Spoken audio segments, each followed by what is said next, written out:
Peace. Welcome back to another episode of The Acquired Man. I am Jahad Messiah Youssef. I have been your long running host for the last couple of years, or a year and a half or so. First of all, I want to thank everybody that's been on this journey with me as far as podcasting. I've gone through 3 different evolutions. I've had great guests come on the show. I've made a lot of mistakes. And sometimes, man, I put up episodes and I would go back and look at it like I did that out of anger, or I wasn't really informative. And sometimes there have been a lot of episodes that I have taken down. But I just want to say, as of recently, since I have relaunched the platform, I just want to thank everybody for the support. I want to thank all the new podcasters that I have met on the Facebook groups, and we will link up real soon. Now, you all do understand that when I have people come on this show, it's always people that's passionate about what they do, people who are serious in life, people who are problem solvers, people who impact the community, namely more so than the youth. And one thing that I always say, and I'm going to continue to say this, that this is the place where we bring it sexy back to the everyday hardworking men and women who impact your life within close proximity. We want to rise above this madness, which is called Black culture. And I also want to say that the reason why that's so important to us, even though we all have our particular celebrities that we like, people that we watch in sports, movies that we would go support because of our favorite actor, or we'll even go see a concert of our favorite musical artist. But when I say within close proximity, there are people who are going to impact your life before you can even experience any of the luxuries of life. People who are medical, paramedics that respond to medical emergencies, your fire and your police departments that respond to, it might be fires. It might be something going on and the police may have to respond, or maybe even help a disabled car on the side of the highway.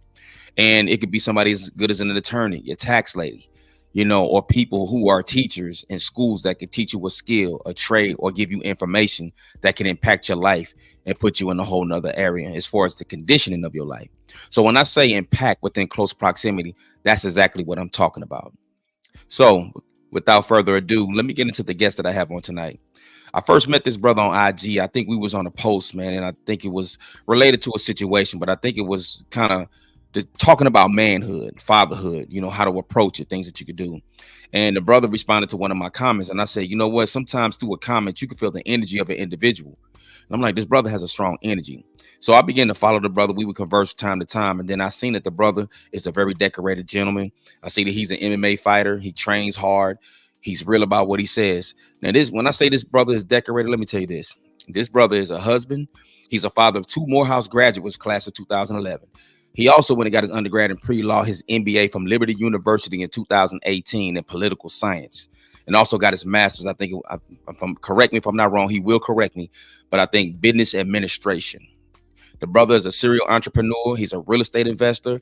He is a life coach, and he is a mentor. And he is one hell of a dedicated MMA, mixed martial arts, and kickboxing fighter, one that I happen to follow that's inspired me to also stay in shape and keep myself together as a man. This brother I'm bringing on tonight, man, ladies and gentlemen, I'm telling you, you don't want to miss this one. This brother has a lot of information to discuss. Before we even came on live, he even told me even more things that he's into. And I'm looking forward to learning more from him, as well as you and all my military and my veteran people.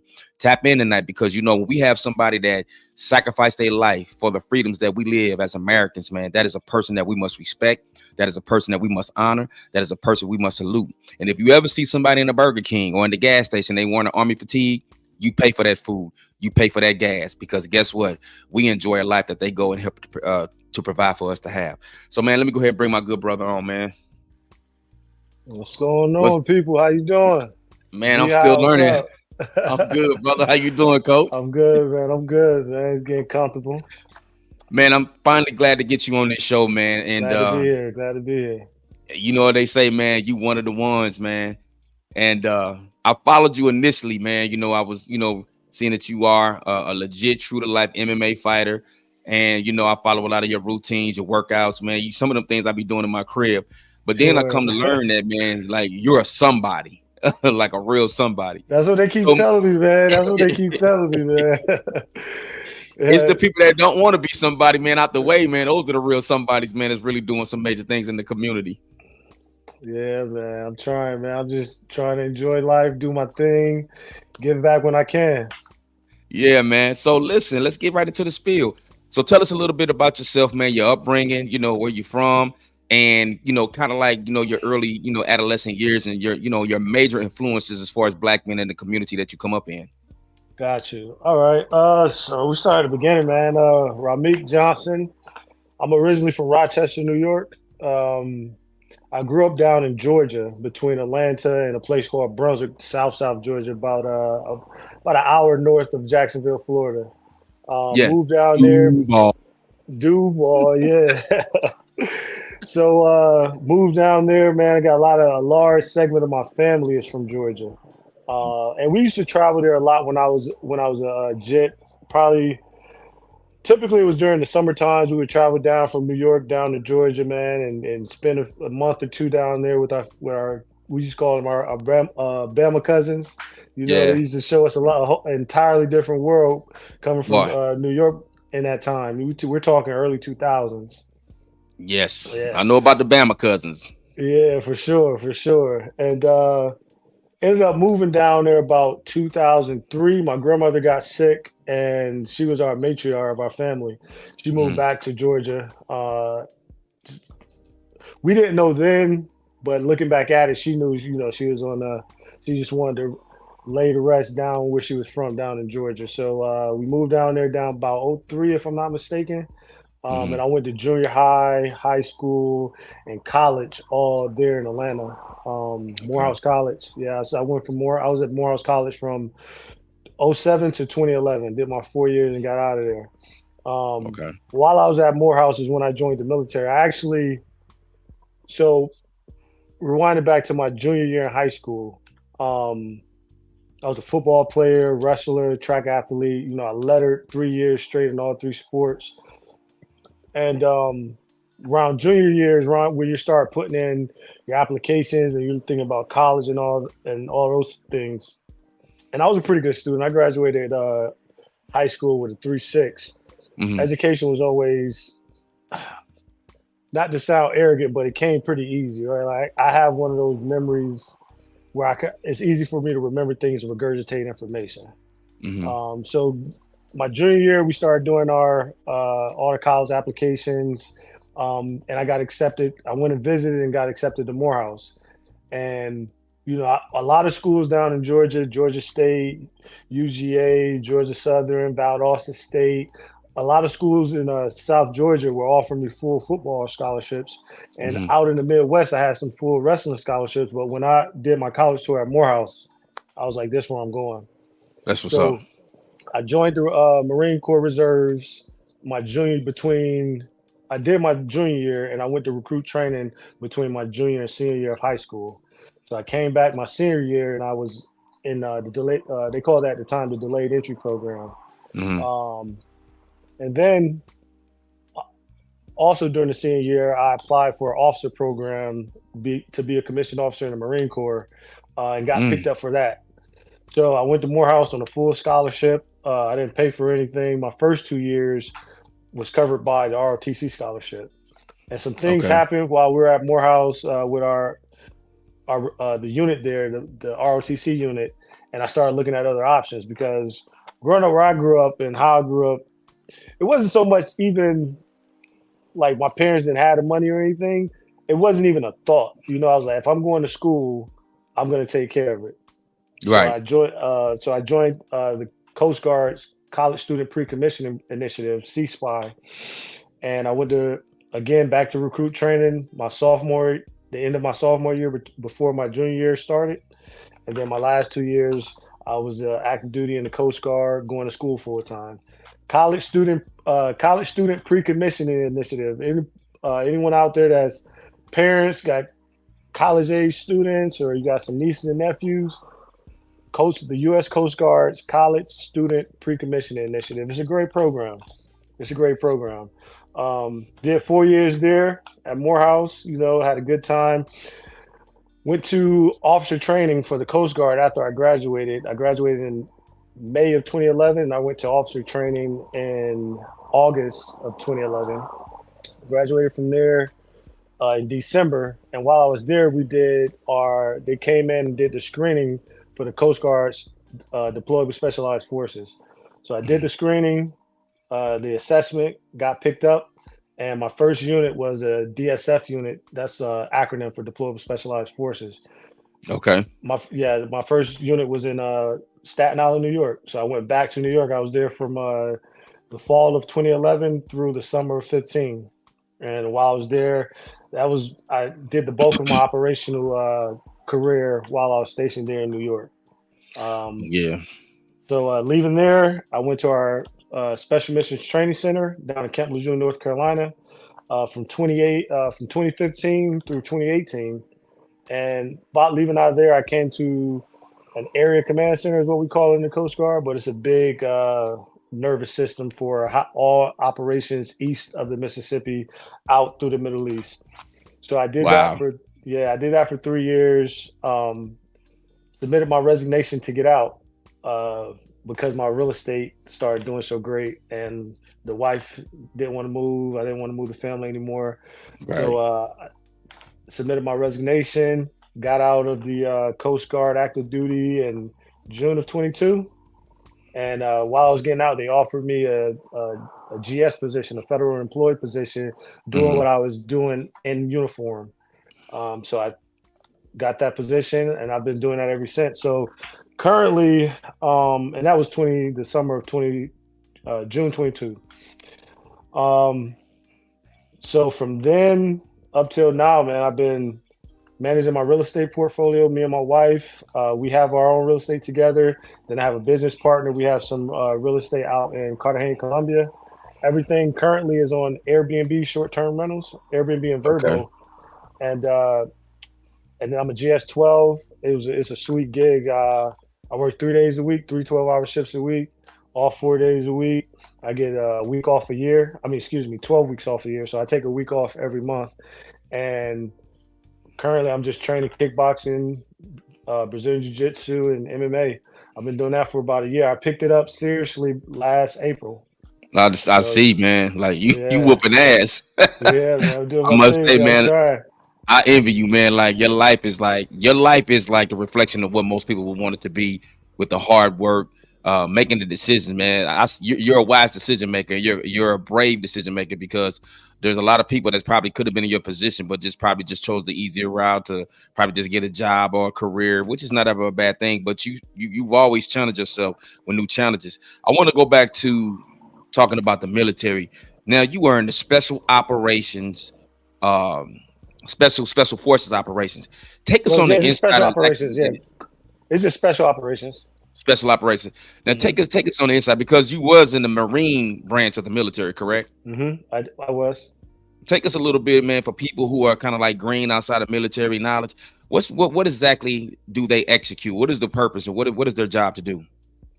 All right, so I was in the Marine Corps for 3 years, and then I got out the Marine Corps to apply for this Coast Guard. Actually, I applied for the Coast Guard program for the. I was in a Marine Corps officer program, and then I applied for a Coast Guard officer program, got picked up, and then I resigned from the military. I mean, resigned from the Marine Corps and moved forward with the Coast Guard. And that decision alone, right? I was in school. Let's back up a little bit more than that, man. Actually, I'm gonna answer your question before we go into the how the sausage is made. The Coast Guard Special Operations, man, the Special Operations community as a whole, it's a specialized group of individuals, typically teams, right? Different branches Mhm. call them different things. A lot of the capabilities on the baseline level are the same, and Yes. then different branches and different teams specialize in different things. Okay. So for what we did in the Coast Guard, we specialize primarily in counter narcotics, counter human smuggling, and piracy. Counter piracy, opposed boardings. Opposed boarding is, basically, have you seen the movies how they kick in the door of somebody's house and clear a house and look for the Yeah. bad guy and look for the insurgent or terrorist? That Yeah. same skill set, but on board a large vessel, Foreign and domestic. foreign and domestic. So during your tenure, because I know you said you did 13 years, what is the most memorable event that you can recall during your career? And if it's too graphic to talk about, you don't have to talk about it. Yeah. Just being downrange, man. Being over in the Middle East, I did two CENTCOM deployments over in the Middle What is what East. is what is sitcom mean? CENTCOM is Central Command. That's Okay. that's the operating theater, Central Command. That encompasses all of Eastern Africa through the Middle East. Okay. So basically, typically the Muslim countries, we call them Muslim states, but a lot of people don't know that northern and eastern portion of Africa, the continent, are primarily Muslim countries. Okay. And then you move over to the right. If you're looking at the map, you move over to the right, and then you have all the stands. Afghanistan, Iran, Iraq, all those areas. But regionally, they're very similar. Like even currently, what's going on in that area, you hear Hutus, right? You hear the Hutus and everything. They're coming out of Africa, but they're supported by Iran, right? Iran is one of the powerhouses over the leaders in the Muslim world. Didn't the And president just pass? I mean, in a helicopter accident like yesterday or the day before? that was the Iranian president, yeah. Right.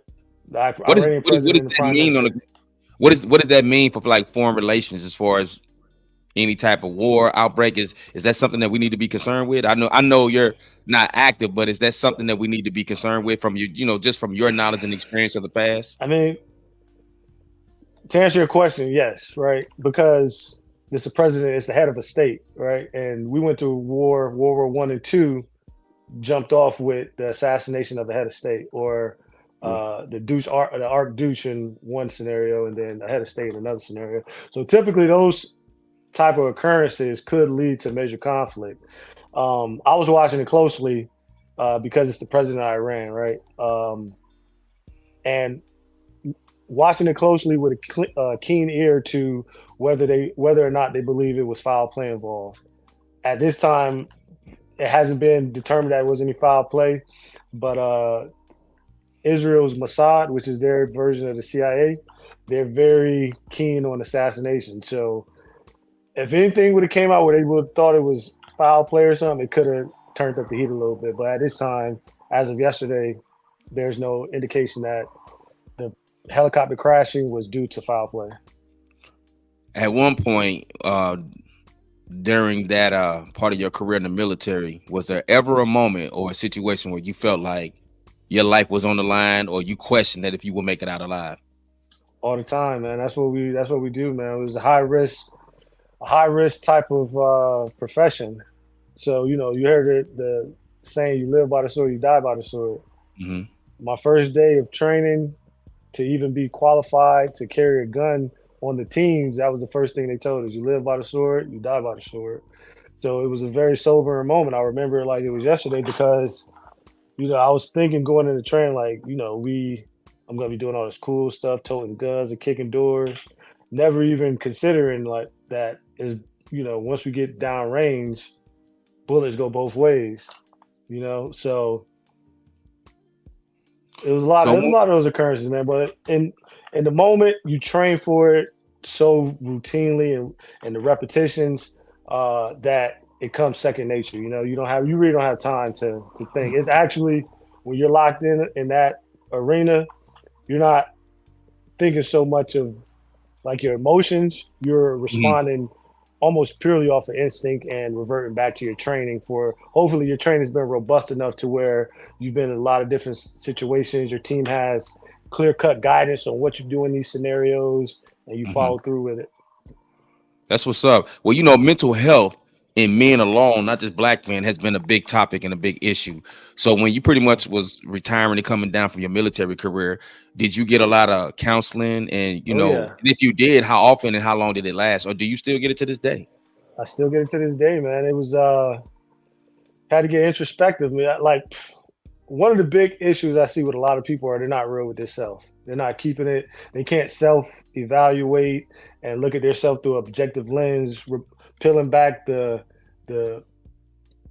lenses of how you see things and how you feel about certain topics, and actually stepping outside of yourself. Like you should know yourself inside and out better than anyone, right? Yes. And you should be able to step back and be like, hey, I'm fucking up on this situation, or I need to do better here, I need to do better that, without making excuses, and get things done and line things up to where you're successful. For me, I knew I had PTSD. It was guaranteed. One, I needed to get diagnosed for my VA claim, for my disability claim, but I already knew I had it, man. I was hyper aggressive, like I could flip the switch like go from being completely calm to ready to wring somebody's necks like that. Off Wow. of for me, it was always perceived disrespect. So, I mean, those are hallmark signs of PTSD. And I just there's resources, and I had to be emotionally intelligent enough to seek them out. Yeah, good brother of mine, man. I know from the softball circuit, just an all around good brother. Reggie Myers put in the comment a lot of MIOs in the Middle East, and he is a veteran. I believe I'm not sure if he's still active or not. Reggie, you could put that down in the comments, but that's a good brother of mine. He plays with a team called Semper Fi. Most of those brothers, if not all of them, have been in the military. So, what exactly is an MIO? I'm not sure. What was it? Was that Marine Corps slang? Marine Corps I don't know. I jargon? don't a lot of MIOs in the Middle East. So, um, MIAs? it might be MIAs. It says MIOs. He said retire. Okay, he just put he retired. Cuz what exactly are MIOs, Reggie? I know I told you, man, a lot of my military people, man. I have a lot of military brothers and sisters, man. Yeah, yeah. And Yeah, we I have speaking a lot of. Go ahead. yeah. Sorry. No, you good. I just know, man, when it come to veterans, man, the people that serve, like it's respect. Hmm. It's like you got it. I have to respect that because just even listening to your story, man, and what you was talking about with a lot of those situations and the training, like again, like we said before we came on, I look at you like a lot of people, man. Like we'll get into the MMA career that you have, but it takes a unique individual to say, you know what, I know the danger, I know the risk in this, but I'm gonna do it anyway. Like you build differently, brother. Yeah, I think You it's a build matter of differently. perception, man. I think it's a matter of perception.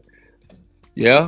How I so? think it's like your perception of reality because Mm, on one hand, right, the military, public services as a whole in the black community isn't at the forefront. Like being police officers, right. firefighters, military, it's kind of like Oh, military interdiction operations is what he was saying. yeah, military Yeah. interdiction. Yeah, that's Appreciate what that, Reggie. Appreciate that. yeah.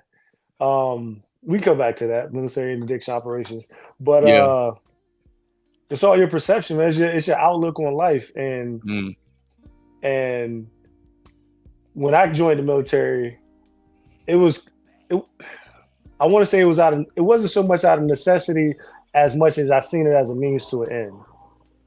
really? Right? Yeah, it was like I seen it as a means to an end to get my school paid for. They was giving you 80 to 100 grand straight out of school, straight out of undergrad, right? Mm, Um, they was gonna pay for your masters. You're gonna get this employment that is gonna look good on your resume. So I'm just laying up.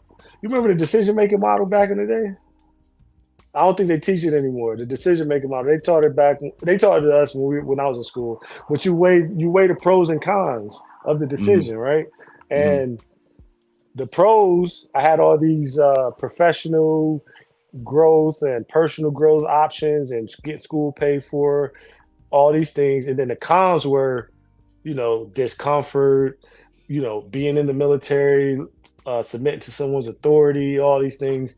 And the pros just outweighed the cons. It was either Yeah. that or take out a bunch of loans or change schools and go to somewhere that was more affordable. I looked at Georgia State and Georgia Tech and doing all that, but I wanted to stay at Morehouse and I needed to pay for Morehouse. And I was Oh, not that's willing to go into debt. You know what I'm saying? So yeah. that was the driving force for my decision with the military. Now, once I'm in the military, I'm a D1 athlete. I'm still competitive. I'm still trying to win all the runs. I'm trying to win the push-ups, the pull-ups.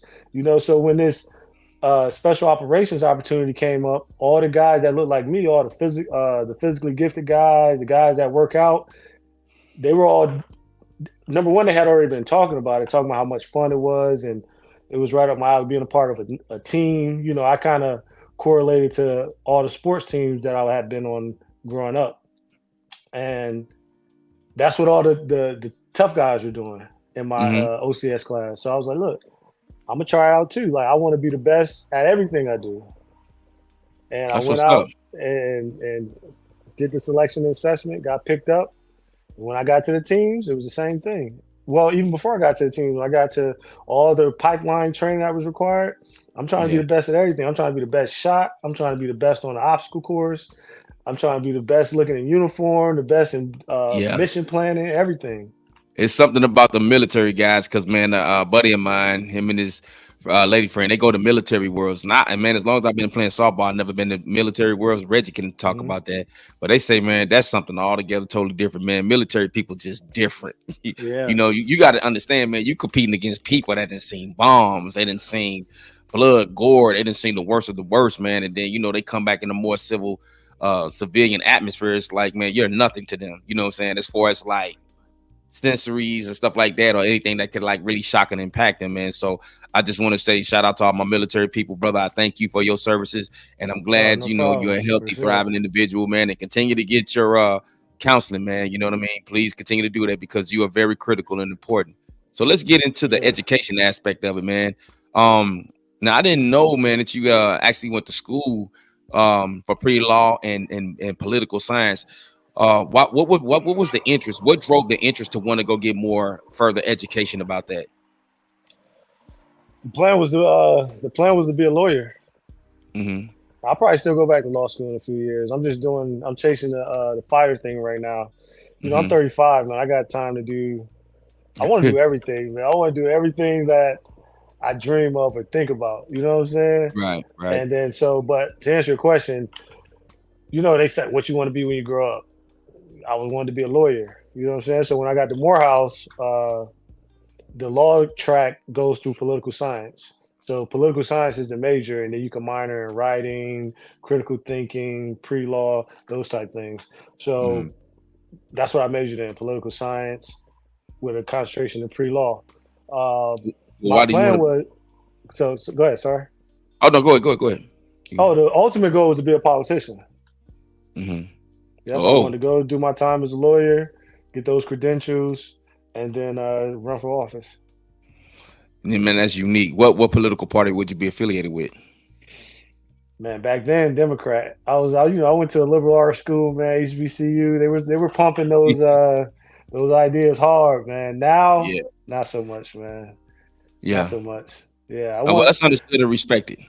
Yeah, we So can I we mean, can peel back a few layers. We can circle back to that, but it's critical, man. yeah. That portion is critical. Yeah, no doubt. So, what was the ambition to be a lawyer? What made you want to be a lawyer? Like, you used to watch, like what was the name of that show, Cagney Lacey, when you was a kid? You like, to deal with people's legal issues because a lot of time when people say they're gonna be a lawyer, that's a witty individual that has an investigative sensory type of mind. So, what was the drive for Yeah, you to be a lawyer? just what the skills I had at the time. The critical thinking. My critical thinking has always been. I've always been uh, noted on my critical thinking, being fast, being really good off the cuff. Problem solving is a big one. Being a Yes. lawyer is almost number one, good memory, really, really good critical thinking, and problem solving, thinking outside What the part of box. what part of law would you have practiced? Oh, criminal defense for sure. Yeah, Criminal criminal. defense.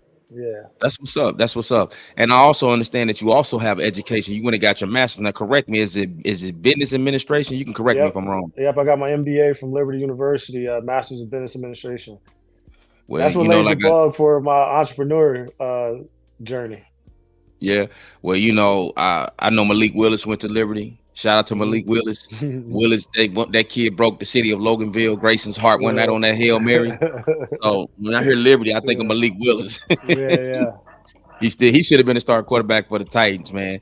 That's what's up, man. So when you say you was going for your master's in the business administration, now who was like an influential individual that you can recall that kind of just put that bug in you to want to pursue entrepreneurship the way that you do? Man, I was doing the class. I was doing the classes. I was taking the doing Liberty, my MBA through Liberty all online. Um, Mhm. and a lot of the things that the concepts I was grasping very easily. Like I was understanding, like, oh, in business, there's a very baseline level of doing business. If you do business following these principles and these guidelines, you almost guarantee success. So for me, it was easy to identify an idea, identify the obstacles, overcome the obstacles, whether it's funding, uh, licensure, any of those things. Get that stuff in place. Hire your CPA. Get your book set up and run a business. Now, I was grasping all that so easily, and it's just that's what sparked the bug for me, honestly, man. I was sitting on a lot of money because, as I said, my original plan was to do my military payback for paying for my undergrad, which was 3 years, and then go back to law school. The only reason I stayed longer is because I was in the special operations and I was just loving. I was having a good time. I was traveling. I was a single, I was single man, no kids, and just traveling around the world doing that job. And then I look up, it's a decade later. But I was saving. I was being very frugal the entire time. One, because I was deployed a lot, and then two, I'm just always back then, all through youth up to this day, I'm just frugal, man. I don't no wasted, no money's wasted on frivolous items. I think that's So very critical, man, that you bring it up. Man, I just thought about something. I left my chocolate milk out. Then it got warm. But anyway, I think that's a very that's why I was looking around like, damn, look at my sock. I think that's a very good point you made. I was an owner operator back in 2011, had my trucking company, had 3 trucks up under my authority. And I'm gonna tell you why business people are so important. Everybody always says you need to go into business for yourself. Everybody's not meant to be a boss. Everybody's not a business owner. Everybody's not meant to go into it because you got to take sure. sacrifices. You're gonna take losses. Your sleeping schedule ain't the same as a 9 to 5 employee. You got things that you're solely dependent upon. And for young entrepreneurs, for people that want to go into business, because you got those who, like they say, many are called, few are chosen, right? Same thing as the Marine Corps. What would you tell a young entrepreneur, regardless of the business, is what is the 3 top most critical things that they must understand going into business? Oh, let's see. Top 3. Number 1, do your research and know your target audience, right? A lot of times people want to come into a specific sector and they want to do their own thing. They're going to throw out all the rules, throw out the way of doing business, and they got this grand idea that they've concocted in their head on how it's going to run and what should happen, right? All these things should happen. If I do this should happen. Um, and if they spoke with someone in the field or they did some extensive research, they would see like, hey, this is how everyone's doing it. Now, not saying that you need to be cookie cutter, but you do Yeah, need to understand the common way of doing these things in the business sector because there's no ideas that there's very few new innovative ideas. A lot of people are jumping on bandwagons these days, right? So right. do your research, know the market, know what you're getting yourself into. Number 2, find I call them business friends, whether it's a mentor or somebody you just want to tag along with, get a ride along, do some ride alongs, ask some questions. One thing I know about entrepreneurs and people in the entrepreneur space, they love sharing knowledge, right? So when Yes. I jumped off the porch and I was like, for me, it was between trucking and real estate, right? I was Yeah. sitting on a large sum of money and I was ready to start investing because I knew I was getting out the military. I was starting to get that ball rolling and get out the military. So I found Yeah. somebody in the industry. I walked up, a guy was doing a house behind me, and I walked in, I said, hey, who's in charge? His name's Terrion. They said, oh, it's Terrion's, gave me his number. I called him up. I said, hey, man, when's the next time you're going to be at this house over here on Hatton Street? I'll be there tomorrow between these hours. Went over there, introduced myself, and let him know, like, hey, I'm interested in getting started. hmm And I tagged along with him for probably a month, on and off, just getting there, getting all my ducks in a row. And then when I was ready to hop off the porch, he helped me along the way. That's what's up. We had built that rapport. So 1, do your research, know your market. 2, find a friend within the industry, and 3, be consistent. Be consistent. Consistency. Yeah. Number 2 is something that you said about finding business friends. Let me tell you something that I learned when I had my trucking company. I ain't gonna lie, I was a first time business owner, and it was one of those things at the time, man, where I was like, I got my business, I got a trucking company, right? But it was just my trucking company. And Mm-hmm. to my former guys, I'm like, y'all still employees, I'm an entrepreneur. But you know what? I was only bringing in so much more money than them because Mm-hmm. again, you have to take care of your trucks, you got to do maintenance. Anybody that's been in the trucking industry, you might as well go ahead and throw away escrow for tires. Mm-hmm. You're gonna have drivers in and out of your trucks. But what I used to run an intermodal yard, and what I realized one day, I had my own company, but then I started looking at other ethnicities. I was looking at the Asians, even the Jamaicans. I was looking at, just more of the, the white ownership. and things of that nature. And one thing that I noticed, man, and the Arab community, the Eastern descent brothers, you know what I'm saying? The one thing that I noticed, everything on the side of their truck said group, incorporate. So I learned, and shout out to Tommy Dozer, because man, you know how you have that one comment. See, I don't like small talk. I like high level conversations. And me and that brother, he's always inspired me and encouraged me to go get my own trucking company. But you know, you got that one person that when you talk to them one time, like, yo, this is what I'm finna do. I heard what I need to hear. So the one thing that I learned moving forward with business is grouping. You got to have a group. So I think number 2 was very critical that a lot of people don't understand. Share responsibility, man. I Yeah. love partnering with guys, whether it's long term or short term. You Yeah. get to share the risk and share the rewards. You know, Indeed, without a doubt. you get to split up the responsibilities. Hey, you in charge of X, Y, and Z. You in charge of X, A, B, and C, and I take D, E, F. You know, and then you work. And me and to this day, man, that's what me and my business partners do. Well, they're not even my business partners; they're my friends, and we collaborate on business. You know, another thing that I think a lot of black men go wrong is that we go into business to hit a lick. Most people go into business to sustain and stay. And I think, man, that we can overcome that mind, because a lot of our people, let's just keep it a buck, they pervert business, they sexualize business. Just do business. You don't even have to say it's black owned. Just do a good business. I'll support any business that do good business. And that's what it comes down to, man. How do I say this without offending people? I think we're we're so tied to our race, right? Yes. We're so tied to our race.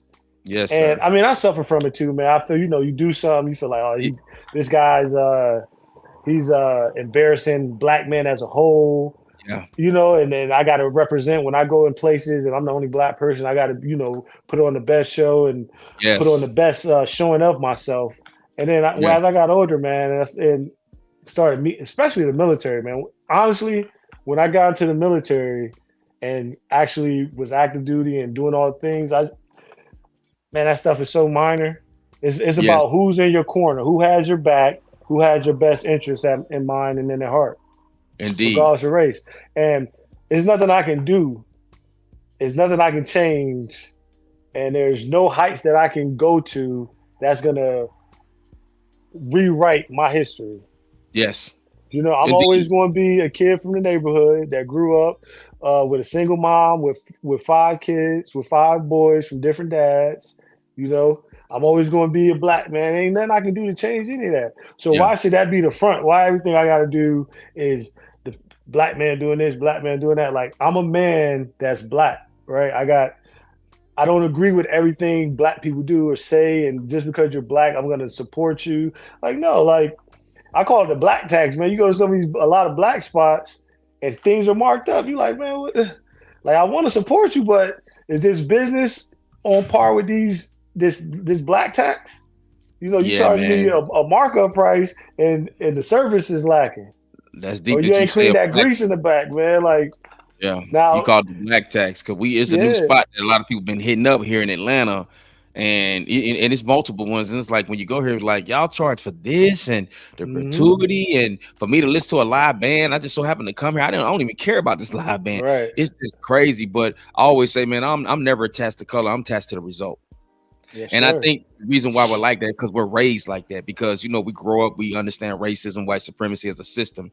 And so, like the great Neely Fuller Jr. says, man, the only reason why people going around calling themselves pro-black or proud to be black, because you had nothing to do with it. You had nothing to do with your birth. You came in the world this way.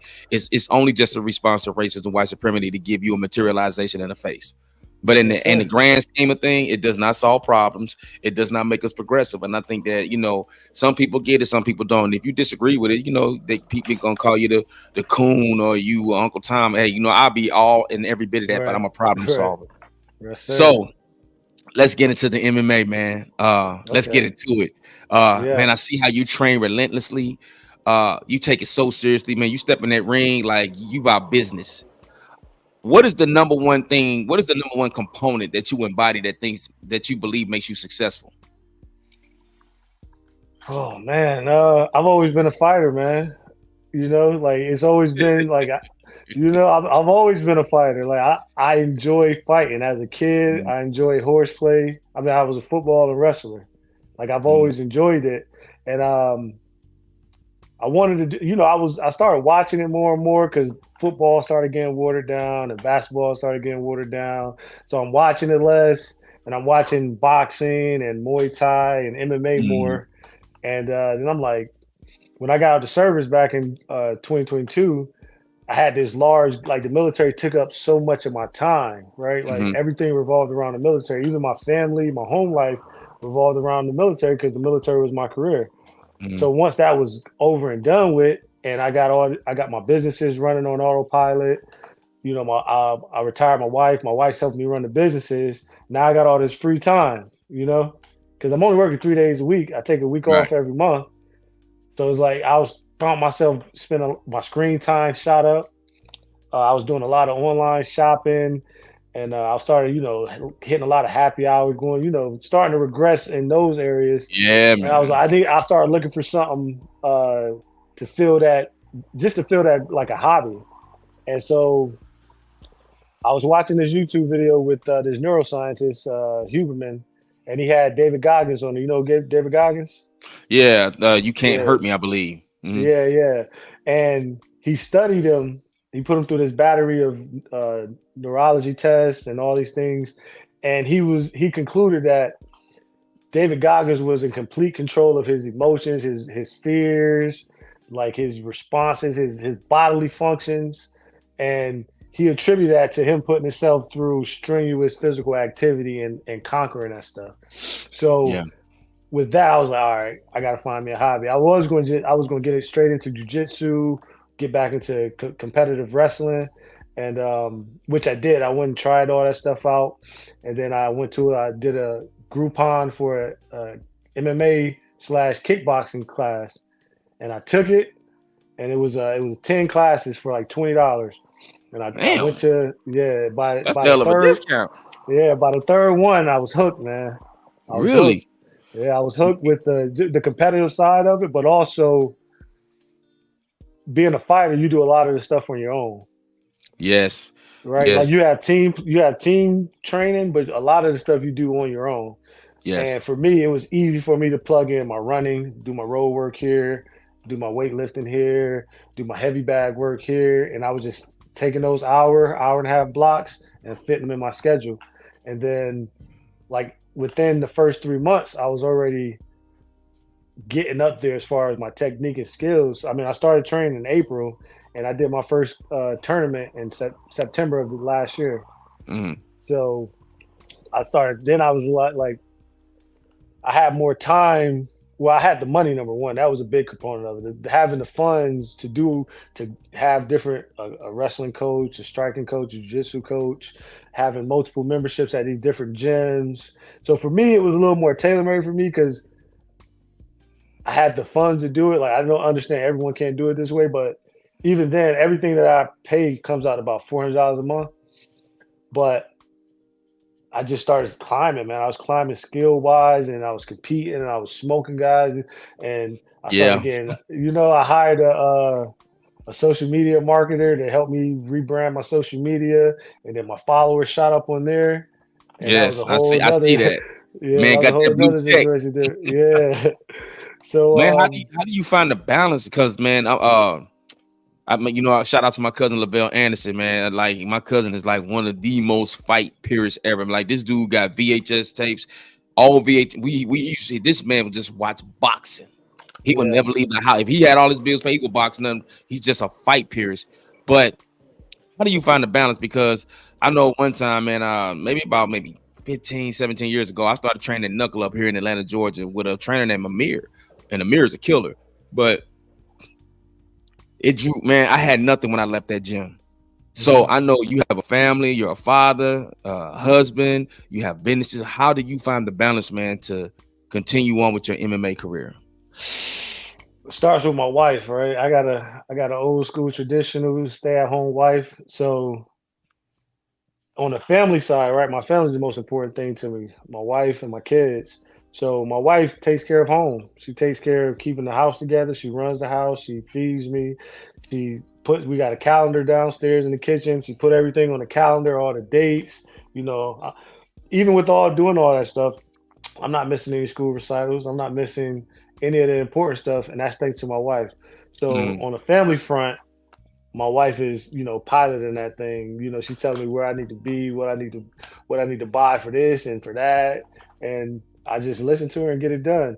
And then she's my assistant and she's my assistant and my manager as far as the real estate side of it, because she's helping run the Airbnb. She's answering all the inquiries and all the questions. She's checking guests, checking them in and out, getting the places clean.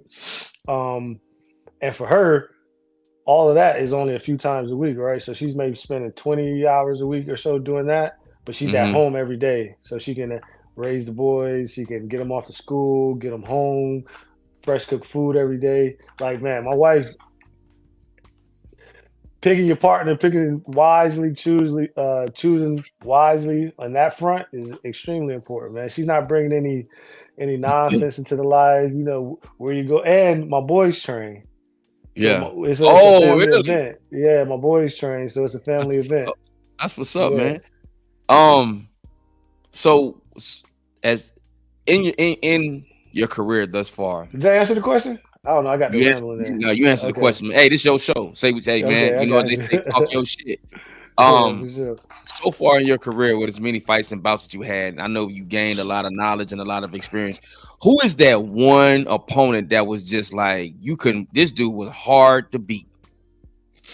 I haven't had anyone like that, man. Honestly, like I had some guys.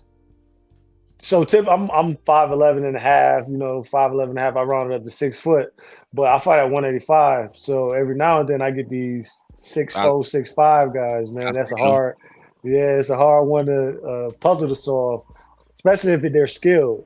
Now I fought in two national tournaments this year. I fought in February down for the WAKO national tournament, and then 2 weeks Mhm. ago I did the ISKA national tournament, and I took silver in both of those. But I Okay. took silver for different reasons. Back in February, he was 6'4", 6'5". He was skilled, but really, it was my first time in the finals on a national stage. They're streaming it live. Like, kind of, I wouldn't say the moment got to me where I was like shook or afraid or anything like that, but that was the first time I experienced an adrenaline dump. So I What is an got in there. adrenaline dump? It's just you get worked up so much, and then you just dump all your adrenaline really fast, and then you just feel like groggy, slowed down. So like in the first period, I was locked in, man. Like I was seeing everything. I was countering crop properly. My punch count was good. My distance was good. I was tagging them up. And then at the end of the round, man, like when I went back to the corner, I just felt drained. And Mm, I was experiencing an adrenaline dump. So my focus, like I couldn't really focus. Like he was looking fuzzy as far as like typically it's crystal clear. I'm watching all the little twitches that he's doing when he's throwing the punches, but I couldn't see any of that coming out for the second and third. The good thing about that was because I was still up going into the third round, but I was able to push myself past through all of that, even with the loss, right? Even with him coming and stealing it away in the last minute of the last round. Like I pushed myself to the edge. I like in that instance, I gave everything I had to try to win that fight.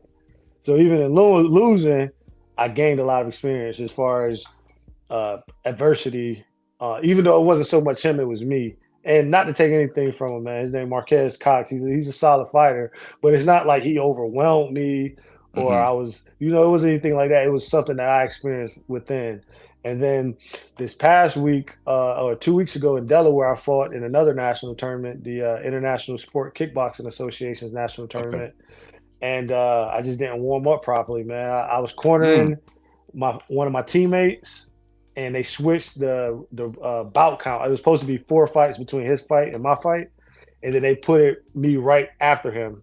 So oh I was wow. cornering him. Yeah, I was cornering him, and as soon as he got out the ring, I had to hurry up and get my stuff on and get in the ring. Now I could complain and be like, "Oh, that was messed up" or whatever, but I it was enough time. What I should have did was number one, not cornered him and focused on getting stretched out and warmed up for my bout. Or I could have went to the promoters like, hey, I'm helping corner my teammate. Do you guys mind pushing, giving us at least one bout in between our two so I can get warmed up. What does All right, so I cornering your get into it. teammate mean? Basically, sitting in the corner with your teammate. So there's one guy in the ring, and typically there's 2 to 3 guys in his Oh, corner okay. helping. So you'll be like my head coach, he's calling out strategy, and I'm calling out other things that I see. Like if I see that he's dropping his hand on a certain combo, I'm yelling out, "Hey, get him left hook." After we finish that left hook, then so we're just working as all 3 of us in this situation are working, even though the guy in the ring is actually fighting, we're on the Yeah, side and we're cornering and we're giving him advice and small little adjustments to make in ring. that's what's up. So I was always told, man. So did you go into your fight that day dry? They say I you got in never the supposed to go in ring. the ring I dry. got it, man. I got in the ring completely dry, stiff, everything.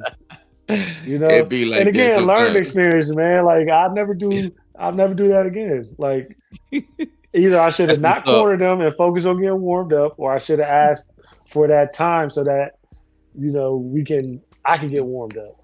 No And doubt. that's Shout and out. that's a common thing for me, man. I like to, instead of pushing it on some external force, I try to figure out what I could have done differently or done better, or what I can do in the future to not be in those situations, man. I'm always self-reflecting in those instances. No doubt, man. Shout out to Calvin Heath, man. He picks CEO, man, and owner of Men's Showtime Basketball League here in Atlanta. Facts on picking your partner. And I was gonna say that earlier, man. Also, shout out to Tammy Knowles. She's in the medical field, a good friend of mine. Very inspiring, man. Which man, your story is very inspiring, like people have told you. So let's bring it home, man. The one thing that I want to talk about before we get off is the most passionate thing that I have, and that is fatherhood. Black men and fatherhood. I know you said you grew up in a single parent home, so I can't assume that you did not grow up with your father. But Yeah, I didn't. did I you met grow my up with father when I was 20. 20? So growing up without your father, how did that impact you? Growing up and coming into you, because most people listen. A partner of mine said something that made a lot of sense. If you trace back in the Black community with a lot of the traumas that people have as adults, it always traces back to an absent father. So growing up without a father, because you don't strike me as bitter about it, really that No, upset. But we about to find out. How did yeah, that impact you growing up without his presence in your life until you hit 20? it didn't affect me, man. It It did. honestly, for positive or negative, because it would be different if I had a father and then I lost a father, but I never had a father. Mm, One thing I did have was a lot of uncles and older cousins that I hitched my wagon to, and I'm a listener, man. I listen to things. If it's a man to this day, and I respect you for whatever reason, I'm going to listen to what you have to say. I'm going to internalize it, see if I can use the information or not. I'm always open to new ideas and new information. So in growing up, like I had those father figures, or not even father figures, those positive male role models mhm. for everything, man. And so when I finally did meet my father, he was actually in prison in Atlanta at Atlanta Metro, Mm. right there off Memorial. And Yeah. I went to at the federal penitentiary. I went and met him, and it was cool, man. It was cool, but it was cool to see where I got all my shit from and all that. But as far as like, I mean, I was happy to meet him and all that, Mhm. but at that point, I was already an adult. Even at Right. 20, like I left home when I was 15. Right. Oh, you You jumped off know, the board early. yeah, it was out of necessity too, but also, I mean, I started working when I was 12. I started Mhm. making money and hustling and whatnot. Let's call it hustling in the sense of entrepreneurship, like sweeping hair, cutting grass. I understood money back then. So I was clean by the time I was 20, I was already riding around the Jaguar and I had my own Yeah. apartment in Atlanta while I'm in college, right? Like the guys I went to school with, I remember I think it was my junior year, Mhm. and one of the females I was talking to was like, everyone thinks you're rich and that you come from a rich family. I was like, man, I come from the project. Like, this is all me right here. Everything you see Right. is me, from getting here, getting through the school, the house, the apartment. This is all me, right? So You was in Morehouse in Atlanta when Atlanta was Atlanta. when it was on the That's way when up, on Atlanta the up was and up, Atlanta, yo. Yeah, yeah. no doubt. So let me Yeah. ask you a So, question, man. Where are we going wrong as black men and as fathers with our children? What are some of the major mistakes that you see that being a successful father that yourself, what are some of the biggest mistakes that you see a lot of black men making as far as raising their children? oh man, biggest mistake. I think we're Well, doing not a good biggest job, mistakes. man. Where Like are I we think, going wrong at? yeah, I Let think we're me doing a phrase good it like job. that. I think let's take it a step back, right? As black men, I think as even far as that black people, right? Let's start with black people, man. As black people, one of the biggest issues is our mentality. Come on It's our now. mentality, man. It's part of the black culture, man. We've on a grand scheme as far as black culture, we've submitted to the victimhood mentality. Mm, And if you're a victim in everything that's negative in your life, and everything that's negative is the devil or somebody else, it's the white man or it's the police or something, you never have the opportunity to learn from your mistakes and learn how to identify the issue, identify the obstacle, and overcome it. Because whatever the obstacle is, whether it's race based or prejudice based or your upbringing, you come from a shitty upbringing, at some point you have the ability, well, at some point you have to recognize it and then mhm. employ strategies and techniques to overcome those obstacles. Because if every obstacle in your life, every issue is somebody else's fault, it's not going. You're going to be looking to somebody else to Yeah, solve that problem. indeed. Calvin, he put in the comments, man. He wanted to question what year were you at Morehouse? Because I know he's also Uh, went to when he attended Morehouse as well too. yeah, 07 to 11. 07 to 11. Nah, Yeah, he might have been out of school, man. We older than you, man, so he might have been gone a yeah, little bit of time, man. That's my long time buddy, man. When I first moved to Georgia, man, we've been tight since this day. Shout out to Joe Braxton checking in. That's another good brother, man. Great yeah. father, husband himself, great coach, great friend. One of my peers from the black softball circuit. But man, I would Yeah, say, man, listen, man, but back to the father. Let's deal back on that some more. Like as far as get him. Yeah, let's go. yeah. So it's like, so that's the first thing, the victimhood, Hmm. and then the second thing is blind followership to false idols. Right? We these politicians, these celebrities, these athletes. Right? They say something, they endorse something, and we just hop on it. Right? Boy, that's Far a too boy. You often. spoke some Right? bars. So What that what they say? we just Bars. hop on whatever they say or whatever the latest fad is without thinking about it. Yeah. Right? The Democratic Party. Let's talk about that since we're in election season. Right? They routinely we've been voting Democrat, right, Mm, since the 70s, since the late yes. 60s, early 70s. We've been voting Democrat, and a lot of the things they're promising up in current day, they're promising these things and aren't providing them. Right? It's a lot of things that we say and we're aware of, but we never take any action. We say the politicians never come to the hood, they never come talk to the leaders of the neighborhood until election season. Why is that?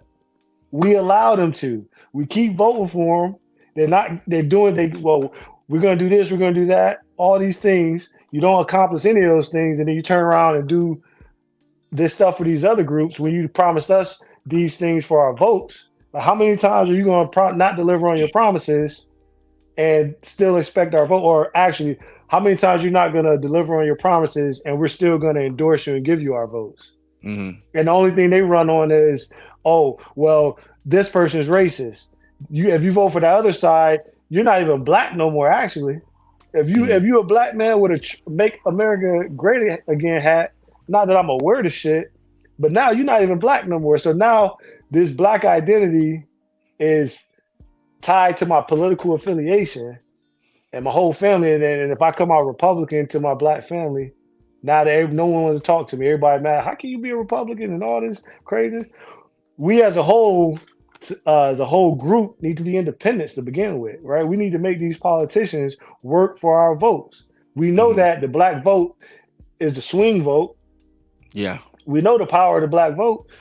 Let's actually exercise that power and stop blindly giving it to these people that aren't doing the things they say they're going to do. They say they're going to do, Joe Biden says he's going to do all these things, right?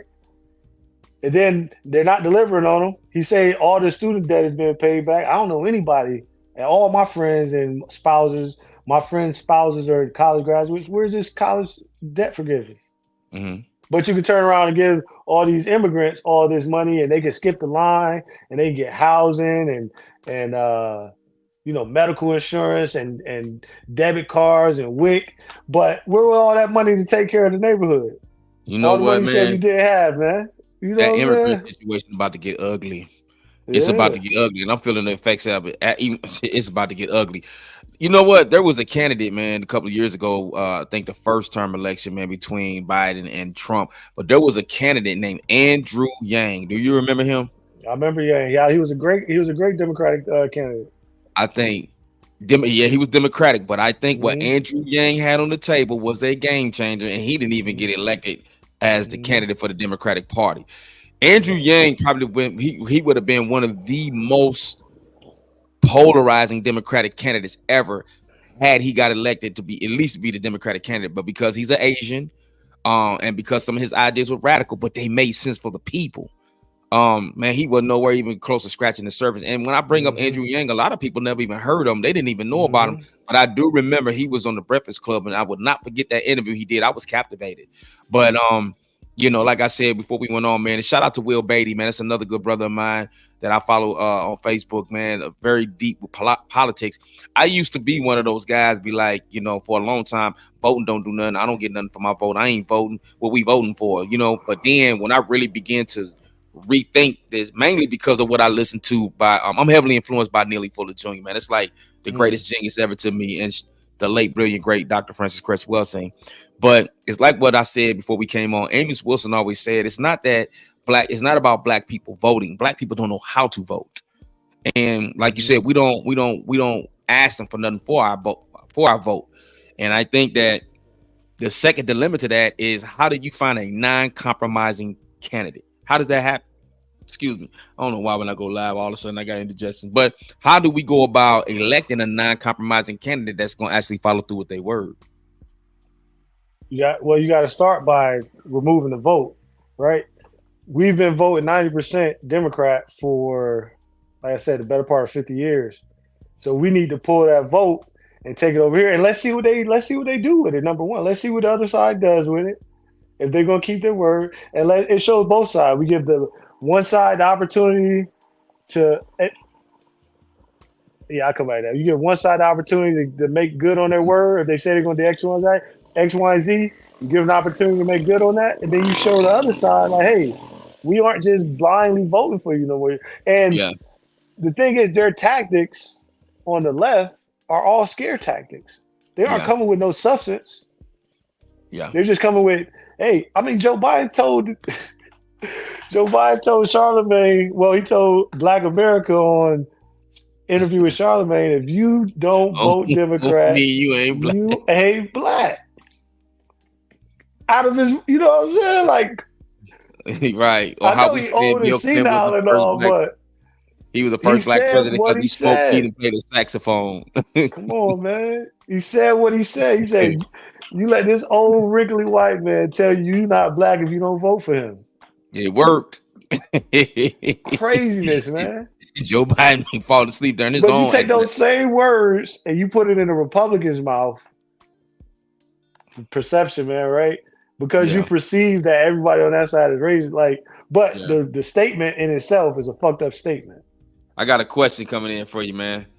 Calvin, he All says, right. question. Your man said candidates have to earn your vote, but candidates can persuade you to earn your vote and then still you're still in the same boat. How do you respond to that question or that statement? Yeah. So it's based on their track record, man. It's based on their track record.